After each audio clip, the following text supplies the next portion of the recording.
a humble tomato. To further appreciate the diverse perspectives surrounding the complex issue of sustainable development, I saw a simple analogy that would crystallize the broad gradient of ideologies exhibited by those attempting to act towards a more sustainable future. More on the tomatoes in a moment. Prior to this course, I dismissed sustainable development as a moot issue. I felt that each of us had a gut instinct as to what was right.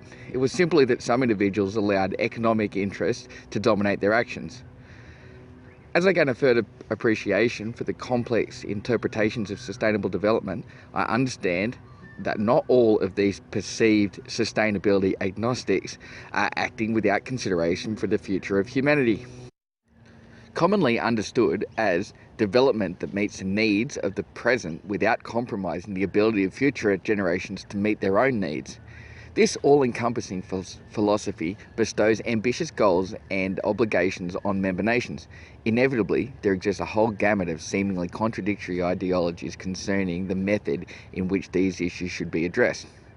Clapp and Devana identify four world views on global environment change and its relationship to the global political economy. Although not strictly adhered to, this gradient parallels that of the Malthusian-Copernicanian divide and also that of the political left-right ideals. Understandably, any one of the stakeholders in isolation will consider the diverse range of opinions as a hindrance.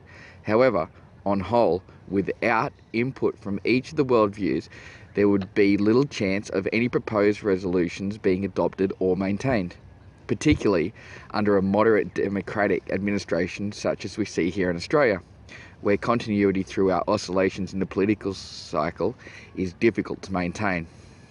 Back to the tomatoes. This tomato certainly looks good. Nice colour, evenly ripened and no blemishes. It can be thrown in a truck, shipped across Australia or the world, and still looks good on the shelf in a month's time. It's got to taste great, right? No. Taste was not identified as a primary genetic trait to propagate during the selective breeding undertaken to achieve physical perfection. The robust nature of the fruit means it can be supplied for a fraction of the cost of an old-school tomato, now limited to boutique and organic shops or farmers markets. This factor alone will ensure ongoing viability of such varieties of tasteless fruit. So we have two parallel tomato industries specialising in almost polar opposite permutations of the desired fruit.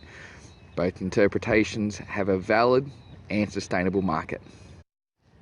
In much the same manner, the path to sustainable development can only be strengthened by considering the diverse interpretations and perspectives expressed by each of the vested parties.